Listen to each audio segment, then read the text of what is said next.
देखिए, India international trade fair जो है वो अभी भारत या एशिया ही नहीं, विश्व का one of the biggest G2B, B2B and B2C event हो रखा है। हमने अभी तक 43 अध्याय किए हैं। दिल्ली का ये one of the most favourite, most visited fair रहा है। दिल्ली का चहेता फेयर इसे कह सकते हैं। और ये एक ऐसा प्लेटफॉर्म है जो एंटरप्रेन्योर्स, MSMEs, SME, स्टार्टअप्स, इन सब के लिए ये एक इतना बड़ा प्लेटफॉर्म है। यहाँ से अभी तक पिछले 43 अध्याय में बहुत सारे छोटे बिजनेस बहुत एक लेवल तक पहुँच गए जहाँ से एक्सपोजर यहाँ मिला। तो हमने एक बेसिकली एक प्लेटफॉर्म क्रिएट किया हुआ है और ये भारत का ऐसे भी स्वर्णिम समय है। ये it is the time of the rising Indian decade.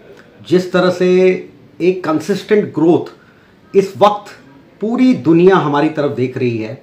और जैसा कि आपको पता है कि कुछ वक्त पहले, तकरीबन 2 साल पहले, हम दुनिया के 7वें सबसे बड़े अर्थव्यवस्था होते थे। हमने उसके बाद यूनाइटेड किंगडम, फ्रांस, रिसेंटली हमने जापान को क्रॉस किया और अभी कुछ वक्त में 1-2 साल में हम जर्मनी से आगे विश्व की तीसरी सबसे बड़ी अर्थव्यवस्था बन जाएंगे, right behind United states of America and China. तो ये एक ऐसा दौर है आज के, खासकर एक युवा पीढ़ी के लिए, जो इकोनॉमिक डिविडेंड्स हमें पॉपुलेशन की वजह से मिलने वाला है आने वाले वक्त में। आज हमारा तकरीबन average age is much below 28 years, the basic average age of the entire Indian population. तो ये 5, 7, 10 साल, 12 साल जो आगे समय है उसमें हमें इतना बढ़िया पॉपुलेशन डिविडेंड मिलने वाला है। जो एडवांटेज आज से 15-20 साल पहले चाइना के पास था, वो हमारा वक्त आने वाला है। इसलिए माननीय प्रधानमंत्री जी ने जो आत्मनिर्भर भारत की जो परिकल्पना की है और 2047 में विकसित भारत की परिकल्पना की है, उसी पे आधारित हमने 44वें अध्याय जो इंडिया इंटरनेशनल ट्रेड फेयर का है, उसका हमने थीम रखा है एक भारत श्रेष्ठ भारत। ये हमारे विविधता को दिखाता है। विविधता में हमारी जो एकता है, यही हमारी ताकत है। तरह तरह के कल्चर्स, भाषाएं। तो इस प्लेटफॉर्म के माध्यम से हम अपने 123 एकड़ के इस भारत मंडपम प्रांगण में एक मिनी इंडिया को दिखा रहे हैं। वो मिनी इंडिया जिसकी विविधता ही उसकी ताकत है। हमारी कल्चर की जो डाइवर्सिटी है, हमारी भाषाओं की जो डाइवर्सिटी है। तो इस बार हमारे पास टोटल 31 राज्य और केंद्र शासित प्रदेश इस बार भाग ले रहे हैं। साथ में तकरीबन 60 मिनिस्ट्रीज, गवर्नमेंट डिपार्टमेंट्स और अन्य गवर्नमेंट रिलेटेड एजेंसीज पार्टिसिपेट कर रही हैं।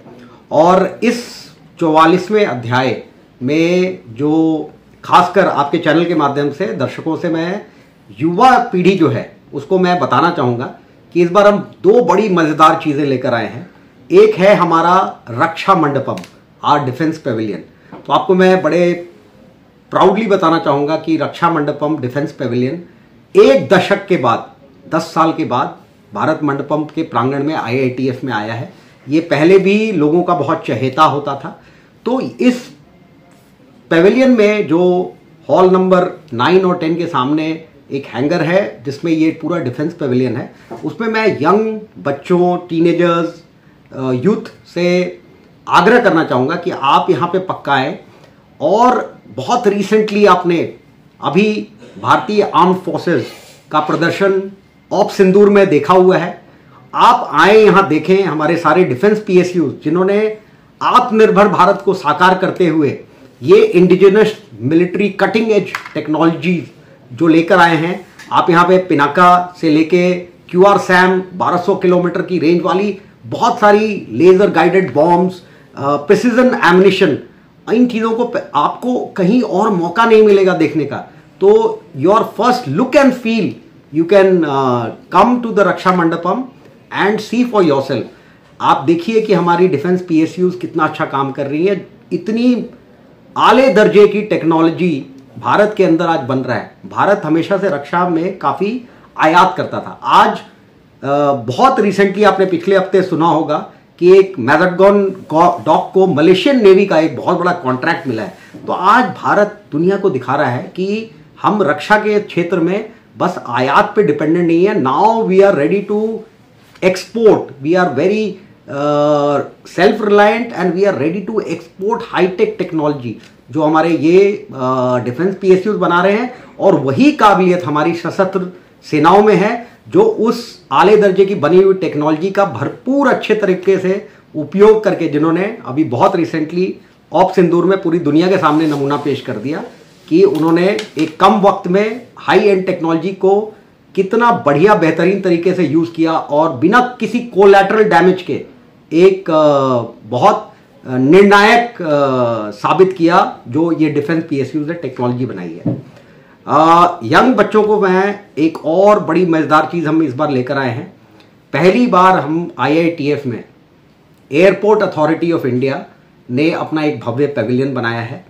बिकॉज यू सी एविएशन में काफ़ी टेलविंड्स हैं। जिस तरह से इंफ्रास्ट्रक्चर ग्रोथ हो रहा है पूरे भारत में, आप देखेंगे कि एविएशन एक ऐसा सेक्टर है जो पिछले तकरीबन एक दशक से एयर ट्रैवल इतना अफोर्डेबल हो गया है, इतने नंबर ऑफ न्यू एयरपोर्ट्स पूरे देश में आ रहे हैं, Tier 2 Tier 3 सिटीज़ में, तो काफ़ी कंसिस्टेंट ग्रोथ है। आज ही माननीय मंत्री सिविल एविएशन मिस्टर रेड्डी आए हुए थे। उन्होंने भी अपने भाषण में इसी दूरदर्शक विचार के साथ एयरपोर्ट अथॉरिटी ऑफ इंडिया ने क्यों ये पेविलियन एस्टैब्लिश किया है, इनका भी एक बेसिक मुद्दा है आप जैसे यंग बच्चों को एक बार एक झलक देना कि एविएशन में इतने सारे फ्लाइंग, नॉन फ्लाइंग और बहुत सारी ग्राउंड ड्यूटी से रिलेटेड करियर्स हैं। और जिस तरह से कंसिस्टेंट ग्रोथ अगले 10 से 15 साल में एविएशन सेक्टर में होने वाला है, आप ये मानकर चलिए कि बहुत सारी करियर अपॉर्चुनिटीज खुलती रहेंगी। धीरे धीरे artificial intelligence, blockchain, various other new technology, बहुत डिफिकल्ट है ये प्रेडिक्ट करना कि आज से 5-7 साल आगे क्या होगा, बट ये बिल्कुल तय बात है कि बहुत सारी जॉब अपॉर्चुनिटीज इस सेक्टर में होगा।